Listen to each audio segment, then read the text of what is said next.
We'll start with opening statements. Mr. Bishak.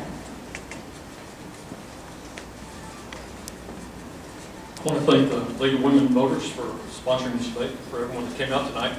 I made my decision to run for re-election because of my passion and love for this community, a community that gave me an opportunity to move here 22 years ago when the McCoy family hired me to run the lending department at Balcones Bank.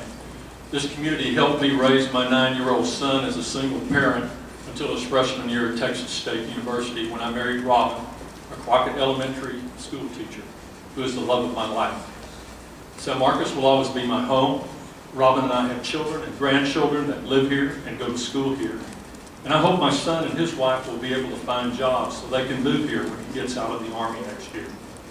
I want to see San Marcos grow and prosper in a good way, so there will be opportunities for everyone's children and grandchildren to get a great education, to have a good paying job, and a better quality of life. My 40 years of experience as a community banker has enabled me to help make our city strong by maintaining a conservative approach to our city finances, balancing our budget, eliminating wasteful spending, reducing our debt, building up our reserve funds while we strengthen government services without having to raise your taxes. I strongly believe we need to continue to have someone on City Council who is a proven leader that you can trust, who has the financial experience and the business background that we need to guide our city into the future. My many years of community banking experience and knowledge about our community through my service on various boards and commissions will enable me to continue to work with all of our stakeholders to diversify our economic growth, to broaden our city's tax base to include commercial and residential projects that make sense, to improve our local economy by supporting small businesses, bringing in new companies with higher paying jobs, acquiring more parkland when it makes sense, like the Meeks River property on CM Allen, which I helped negotiate the transaction. San Marcos has a great future as long as we work together in our community. We follow our comprehensive plan, maintain our capital improvement projects to strengthen our city services, and strive to make San Marcos a more beautiful place to live. I will continue to explore new ideas to retain and create more jobs through economic diversification, workforce development, improving educational opportunities for our children by working with the Greater San Marcos Partnership, Texas State University, the Chamber of Commerce, our CVB, the Downtown Association, and our school district. I will continue to be an active participant representing the needs and wishes of all our citizens throughout our city, through active communication and responsible leadership, by being an enthusiastic advocate for our city, representing the community's best overall interests to ensure growth, prosperity, and quality of life for all of our citizens. My name is Wayne Bishak, and I'm running for re-election to place 4, and I would appreciate your vote. Thank you. Jane. Thank you to the League for sponsoring this debate. Thank you to the citizens who are here to learn where each candidate stands. I'm Jane Hewson. I've lived in San Marcos for most of my 59 years. I'm married to Terry Blackwell. I've been working at the university for over 33 years. I'm running for place 4 to be your independent voice on the City Council and to represent all citizens. I've served on the Planning and Zoning Commission, the Ethics Review Commission, and a number of other city boards and commissions. I've been president of Leadership San Marcos, the Hays County Food Bank, Heritage Association, and a member of several other nonprofit organizations. All of that provides experience that will serve you well. See janehewson.org for more. There are a lot of people moving to San Marcos, and they aren't bringing water with them. I served on the City Council from '96 to '02 and voted for the first block of water from Canyon Lake to reduce our dependence on the Edwards Aquifer. Many citizens participated in the creation of our new comprehensive plan, and it's a good one, including the stated preferred growth areas. I want to be a decision maker in the first years of implementation. If a change is requested, what is the benefit to the community? Jobs, retail in the right places, single-family homes. Otherwise, we probably should abide by the plan. We must be community stewards and plan responsible growth, not just for today, not for just our generation, but for many generations to come. A vote for apartments in existing neighborhood areas might benefit a few and feel good for some others because of the increased tax base, but if it makes traffic worse, causes problems for the neighborhood, and drops property values in the long term, it's not a good thing. We have many acres already zoned for apartments. We don't need to rezone for more. I need to point out the differences between me and my opponent. He voted for the 800-bed apartment complex on Sesame Drive near 2 established neighborhoods. I spoke strongly against it. We were told it would reduce traffic because residents could walk to class, but travel for jobs, shopping, and entertainment would likely be in a vehicle. Had there been one more yes vote, we would have had more traffic problems on Sesame and Comanche streets than we do now. Not so lucky for us at Capes Camp, planned for 1,000 residents. My opponent voted for this also, and it's now being built. The beauty of that area is now gone, and residents all over the city are talking about this sad situation. To be clear, I won't vote for rent-by-the-bedroom apartments in existing single-family neighborhoods. We should grow in the comp plan to find areas that will support growth and not approve developments in areas that will be detrimental to existing homes or businesses. I ask for your vote to help San Marcos grow in the right places, not the wrong ones. Thank you. Okay. Mr. Bishak, first question. What suggestions do you have to ensure safe foot and bicycle transportation throughout the city? Well, as you've noticed, we've continued to increase bike lanes throughout the city. Right now, we've got 1,800 acres of parkland. And our park budget represents about 40% of our general fund.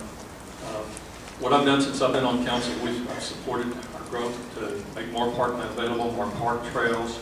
I worked strongly to get the Meeks property purchase consummated. There were some issues there between the city and what we were willing to pay, but they were really dissimilar.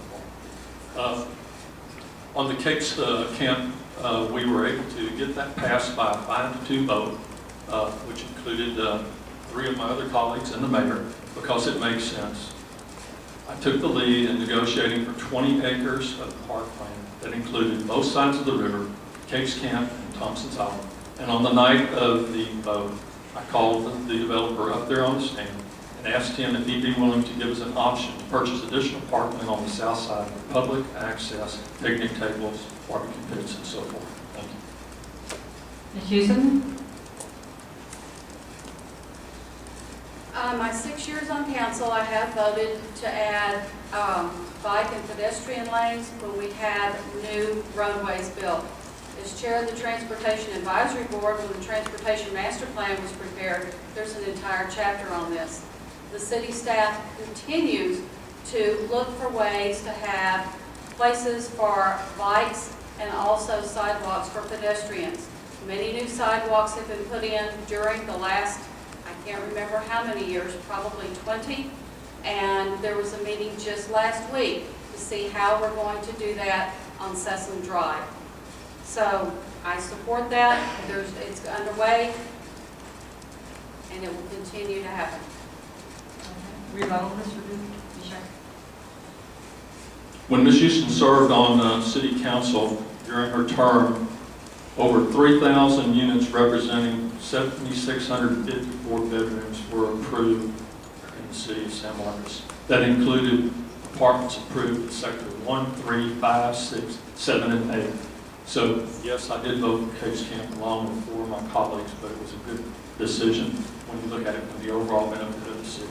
Thank you. Ms. Houston, how would you propose to keep the San Marcos River clean and accessible, and how would you fund those proposals?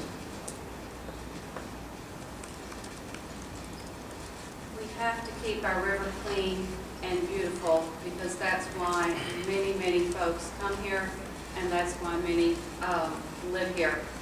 There are a number of granting agencies that will provide funding. The city has provided funding. There's the Habitat Conservation Plan, I believe it is, that is the source of much of the work that has happened on the river. I think everyone in San Marcos would have a goal of keeping the San Marcos River clean and beautiful. I'm not sure that's something that anyone would ever want to not do. Mr. Bishak? We've done several things. The first thing that we did, and I took an important part of that, was to change our park rules. We eliminated alcohol in the park. We eliminated styrofoam on the river. We did things that would keep our parks clean and make them family-oriented. So I have numerous complaints from people, I can't take my children or my grandchildren down to the river just because the people are just down there getting drunk. We approved a habitat conservation plan that's going to provide $1.5 million each year for 5 years to include things such as bank stabilization, river access points, invasive plant removal. It'll improve our water quality. It'll protect the Texas wildlife and our endangered species. Rebuttal? Okay. Mr. Bishak, what proposals would you put forth to fund the infrastructure needs of our growing community? Well, we've got a tremendous amount of things on our comprehensive plan and also for our CIP projects. As you know, we've been doing a lot of street work. Most recent is that $10 million project where we're expanding Hunter Road, the bridge over Purgatory Creek, which was a really dangerous water crossing. In our CIP plan, we've got money set aside for additional fire stations, fire equipment, so that we can provide more safety when it comes to the public. We've increased our police. We've added a 6th patrol district. We've added officers downtown. We've added 911 operators. And we'll continue to work toward public safety. That's one of the reasons why both the police department and the fire department have endorsed my candidacy. Thank you. Ms. Houston? Tax dollars fund much of the infrastructure needs. TxDOT also funds some of our road needs. This is something that the city needs to do, and the city needs to stay ahead of. Transportation and traffic has been an issue. It's been at the top of the list of things that we need for many, many years. And the city has done, they have worked very hard. I'm not sure that we'll ever get ahead of the transportation issues.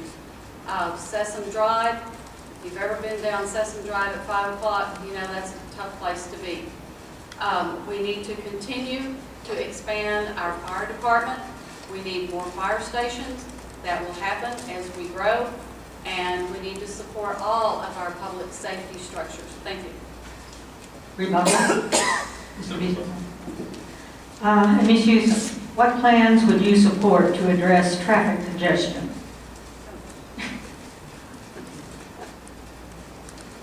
There are a number of ways to take care of traffic congestion.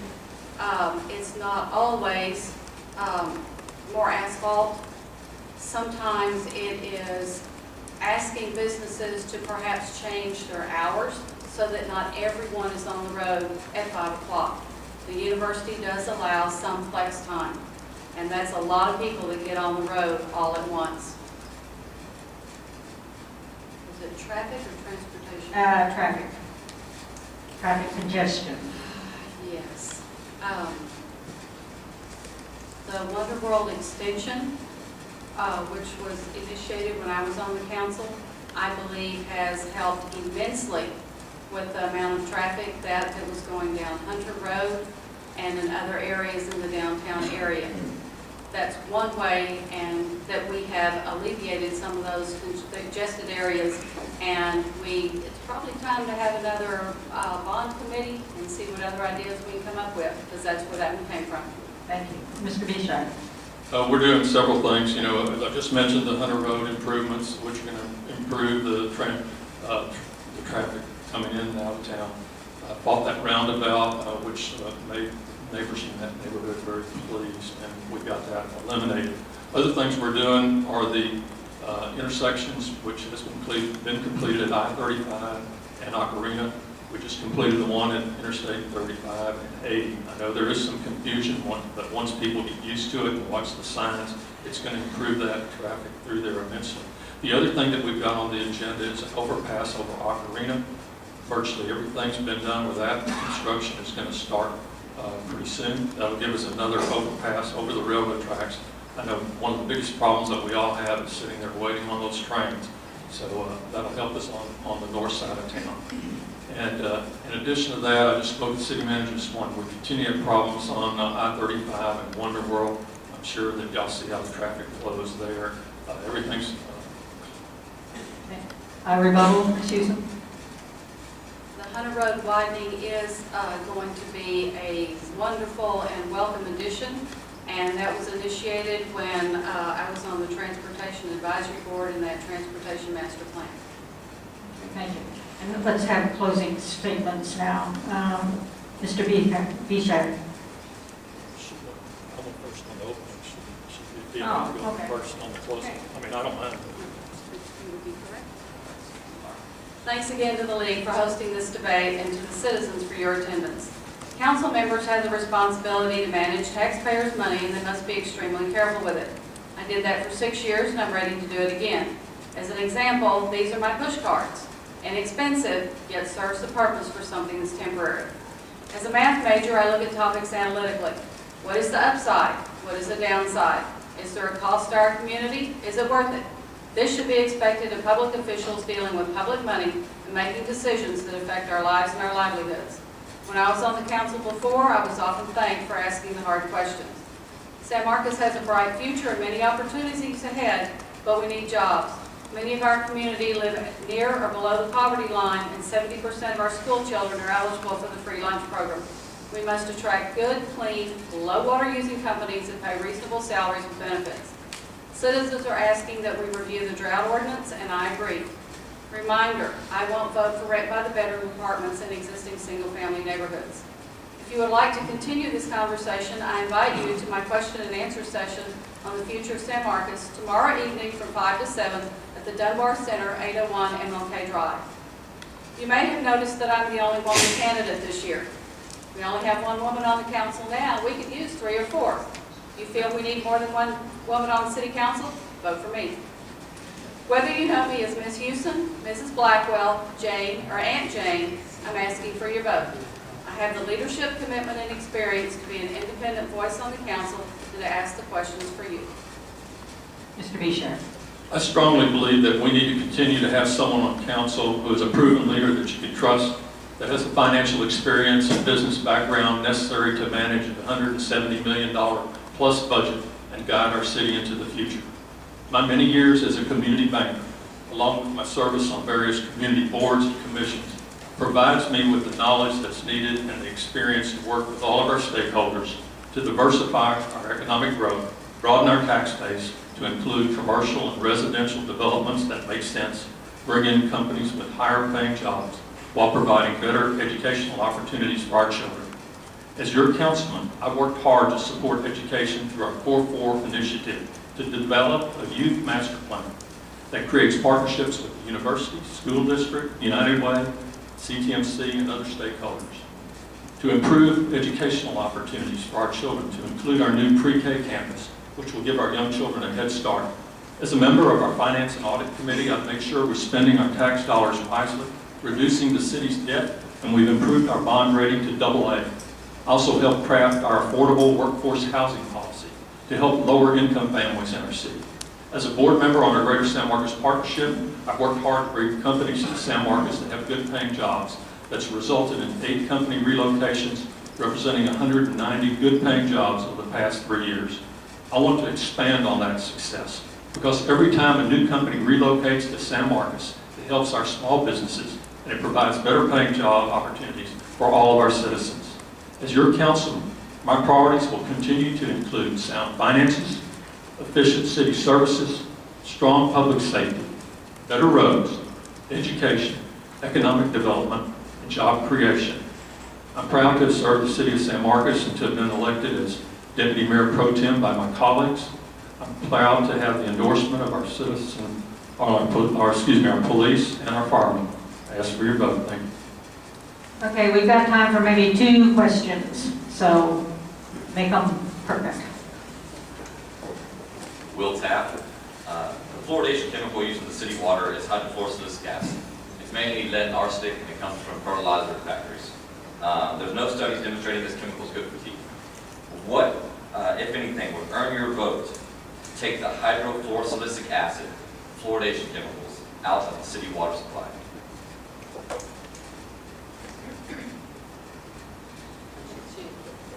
Oh, were you directing it to me or was it Both. Both of us. So you get to go first. Okay. Well, what we have done is I've looked at the reports, I've looked at some of the research that's been done, and what council decided here a couple of meetings ago, said we're going to wait till the first of the year and, study the problem and determine if we need to change something on fluoridation. There are a lot of reports that say that the American Dental Association says it's good, yet there are also studies that show that it may be hazardous and may cause certain things when it comes to young children's brain development and so forth. So council does intend to study it and have a workshop and discuss it and then make a decision the first of the year. Susan? Yes, I did go to a session where the discussion was about fluoride, and the part that really made sense to me is basically we're talking about dosage. If fluoride is good for your teeth, you can control that with fluoride in your toothpaste, but if you're drinking water, some people are going to be drinking more of these chemicals, and I think that that's unregulated, and that's not going to be a balanced way for that chemical to enter somebody's body.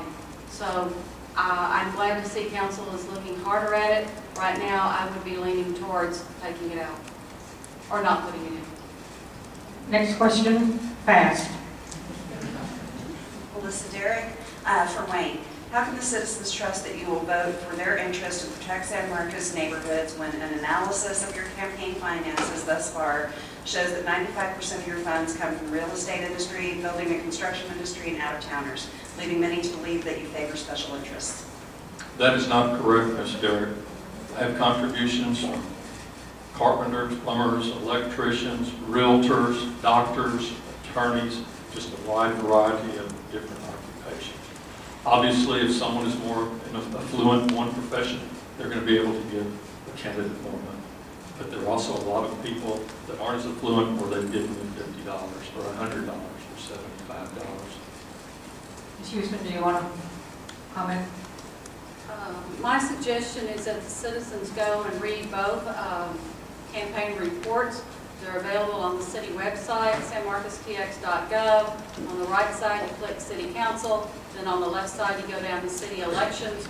Scroll down, and you can see where the financial campaign reports are.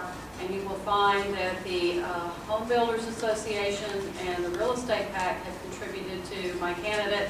Not to me. Mine's come from citizens of San Marcos. Thank you. And I know there are more questions. I mean, I think that's an indication that the majority of business people that recognize the importance of job creation in this city, Well, that's why they're giving money to the village. I'm sorry. I apologize. I'm sorry. We thank you, and I see there are more people that had questions. I suggest that you approach the candidates after the debate is over, because we're running a little behind. So, thank you very much.